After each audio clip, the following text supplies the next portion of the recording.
The live TV, सच सबसे आगे। दोस्तों, मैं आदिल खान आजाद, आप देख रहे हैं दी लाइव टीवी। आरएसएस से मोहब्बत करने वालों के लिए एक बुरी खबर लेकर आया हूं। बुरी है खबर, लेकिन कुछ के लिए अच्छी है, इसलिए बहुत ज्यादा बुरा मुंह बनाकर सुना नहीं रहा हूं। आरएसएस के चाहने वालों और उसके ख्वाबों को पूरा करने की हसरत रखने वालों को तमिलनाडु में जोर का झटका लगा है। हाईकोर्ट की तरफ से लगाई गई कुछ सख्त शर्तों और पाबंदियों और लताड़ के बाद संघ ने आज अपने एक बड़े रूट मार्च और जनसभाओं के प्रोग्राम को स्थगित करने का फैसला किया और स्थगित कर दिया। संघ ने 44 जगह था, 44 जगह पूरे राज्य में, तमिलनाडु में। लेकिन संघ ने कहा कि यार ये शर्तें कबूल नहीं। इन्हें राज्य के हाईकोर्ट ने पूरे तमिलनाडु में 44 जगहों पर आयोजित करने की परमिशन दी थी, इन सारे प्रोग्राम्स को। जबकि आरएसएस 50 जगहों पर अपना कार्यक्रम करना चाहता था। 6 जगहों पर नहीं मिली क्योंकि संवेदनशील था मामला। राष्ट्रीय स्वयंसेवक संघ, यानी कि जिसे आप आरएसएस के नाम से या संघ के नाम से जानते हैं, इसने 6 नवंबर को होने वाले अपने निर्धारित मार्च और दूसरे कार्यक्रमों को स्थगित करने का, पोस्टपोन करने के बाद अब मद्रास हाईकोर्ट के जो फैसला है, जो आदेश है, उसके खिलाफ अपील करने का मन बना लिया है। इसमें शर्तों के साथ कार्यक्रम करने की अनुमति दी गई थी और ये शर्तें कबूल नहीं थी। इसीलिए अब आरएसएस इन शर्तों वाले फैसले के खिलाफ अपर बेंच में जाएगा। असल वजह यह है कि संघ को किसी की भी शर्तें मंजूर नहीं है, फिर भले वो हाईकोर्ट की क्यों ना हो।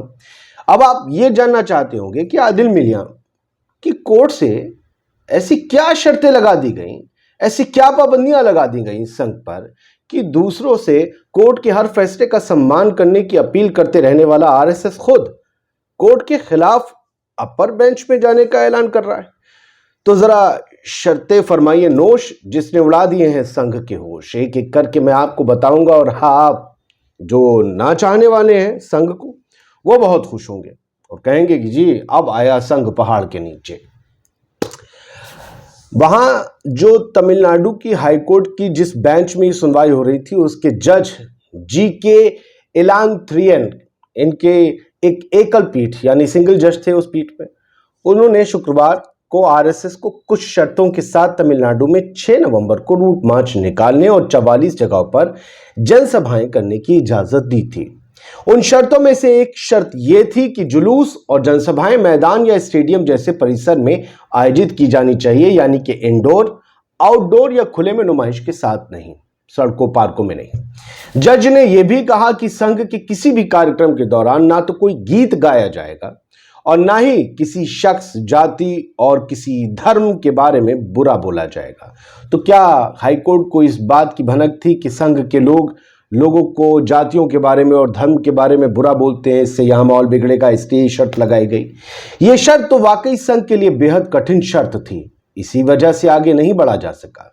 जज ने आगे की शर्तें भी बताई और कहा कि कोई भी संघ का कार्यकर्ता किसी भी वजह से केंद्र सरकार की तरफ से बैन किए गए यानी प्रतिबंधित किए गए संगठनों के पक्ष में, विपक्ष में कुछ भी बात या राय व्यक्त नहीं करेगा। राय नहीं करेगा कि भाई तुम्हारी राय क्या है, तुम अपना प्रोग्राम करने आओ, जाओ करके। जज ने कहा कि उन्हें देश की संप्रभुता और अखंडता को भंग करने वाले किसी भी कार्य में शामिल नहीं होना चाहिए। ओ बेटे, देश की संप्रभुता और अखंडता को खराब करने वाला मतलब संघ क्या लगता है कि ऐसे काम करता है? आप कोर्ट की सख्ती का अंदाजा न्यूज 18 की इस खबर में देखिए, जिसका टाइटल है आरएसएस के मार्च से पहले हालात संवेदनशील, कई जगहों पर भारी पुलिस फोर्स तैनात। इस खबर के पहले पैराग्राफ का आखिरी सेंटेंस पढ़िए, गौर से पढ़िए, ध्यान से पढ़िए और समझिए कि क्या कैफियत है दक्षिण की, जहां आरएसएस का पैर पसारना मुश्किल है।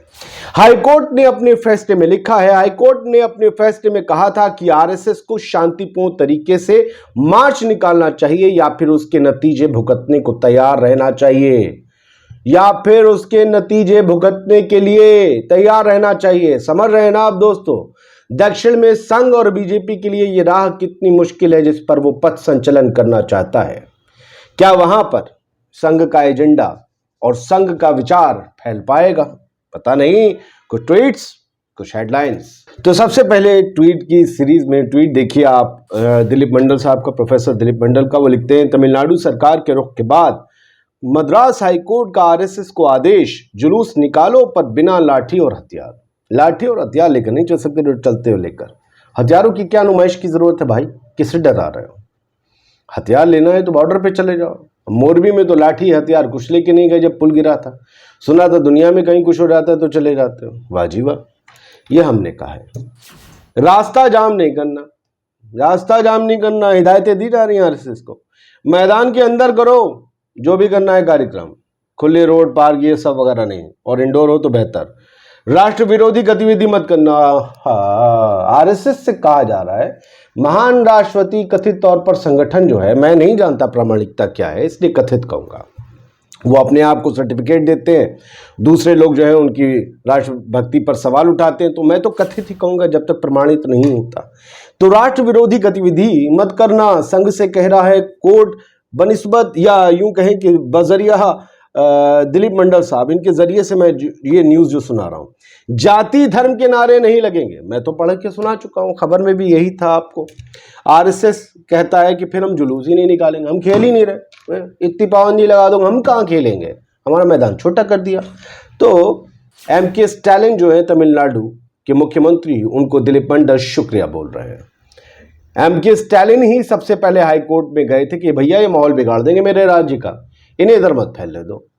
तो उस पर हाई कोर्ट ने एमके स्टालिन के विरुद्ध जाते हुए कुछ फैसला आरएसएस के पक्ष में दिया कि भाई 50 नहीं 44 जगहों पे कर लो, लेकिन शर्तें ये हैं भिड़ू। लेकिन फिर क्या हुआ, उन्होंने भिड़ू सॉरी उसके लिए, लेकिन वो हुआ आरएसएस ने कहा नहीं हम खेलेंगे नहीं। ऐसे कैसे होता है जज साहब, आप कह रहे हो अंदर कर लो, नारे मत लगाओ, हथियार मत लो, ये थोड़ी ना होता है। यही हमारी पहचान है और आप उस पहचान को रोक रहे हो। खैर जी छोड़ो, ये दिलीप मंडल ने तमिल रटसशी के माध्यम से खबर लिखी है। इंग्लिश है, नो एससी नॉट फॉर लाठीज and marches on streets, RSS cancels TN event. मतलब आज जो है हाई कोर्ट ने लाठी और वगैरह की इजाज़त दी नहीं कि सड़कों पर लेके निकलो आप, किसी तरीके का लोगों में भय हो कि भाई ये लठैत कौन आ गए हैं, लाठीबाज कौन आ गए हैं। हालांकि आरएसएस उन्हें अपने गणवेश का एक हिस्सा मानता है, पथ संचलन में उन्हें लाठी लेकर चलते हैं वो लोग।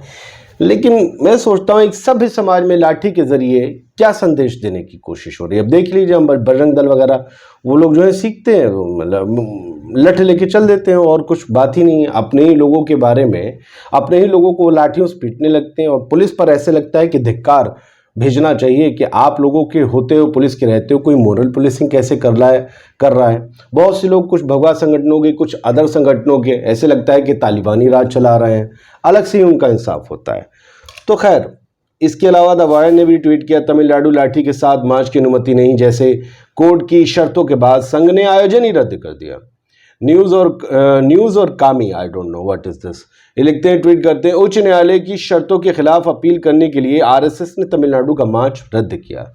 बाहर समाचार, अच्छा ये टीओआई की उन्होंने जो है पता नहीं शेयर किया, आई डोंट नो, तो लिखा हुआ है।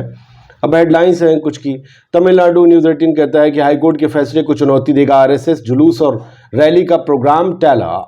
अमर उजाला लिखता है, हाईकोर्ट ने संघ की रैली पर लगाई शर्तें, आरएसएस ने कार्यक्रम ही रद्द किया, आदेश को देगा चुनौती। वही बात है कि भाई हम नहीं खेलेंगे। तमिलनाडु से जुड़ी हुई एक और आरएसएस की हम हेडलाइन आपको पहले दिखा चुके हैं न्यूज़ 18 की, और एक प्रिंट की भी हेडलाइन है कि आरएसएस ने तमिलनाडु में 6 नवंबर को होने वाले कार्यक्रम स्थगित किए। 6 नवंबर, ये 5 तारीख को खबरें छपी थी। तो आरएसएस ने कहा है कि आप जिन शर्तों को हम पर थोप रहे हैं वो शर्तें हमारे लिए नहीं बनी है, दूसरे संगठनों, दूसरे राजनीतिक दलों के लिए तो हो सकती हैं, दूसरे लोगों के लिए तो हो सकती हैं, दूसरी सोच के लिए तो हो सकती हैं, लेकिन हम इसमें बाउंड नहीं हो सकते। लिहाजा हम ये प्रोग्राम नहीं करेंगे आपके खिलाफ, आपके फैसले के खिलाफ, माननीय हाईकोर्ट के फैसले के खिलाफ, जिनकी दुहाई हम फैसलों की देते रहते हैं कि राम मंदिर मामले में सबको कोर्ट के फैसले का सम्मान करना चाहिए। हम आपके फैसले का सम्मान नहीं करते हैं लेकिन मानेंगे नहीं। वही बात है ना, Mallika I love you but I hate you, तो वही वाला चक्कर। तो अब ये फैसले के खिलाफ अपर बेंच में जाएंगे, लेकिन दक्षिण में आरएसएस की राह आसान नहीं, बता दिया मैंने, क्योंकि उन्हें अपने प्रोग्राम कैंसिल करने पड़े। कहीं है जो कोई नकेल डाल रहा है। एमके स्टालिन, जय हिंद। द लाइव टीवी, सच सबसे आगे।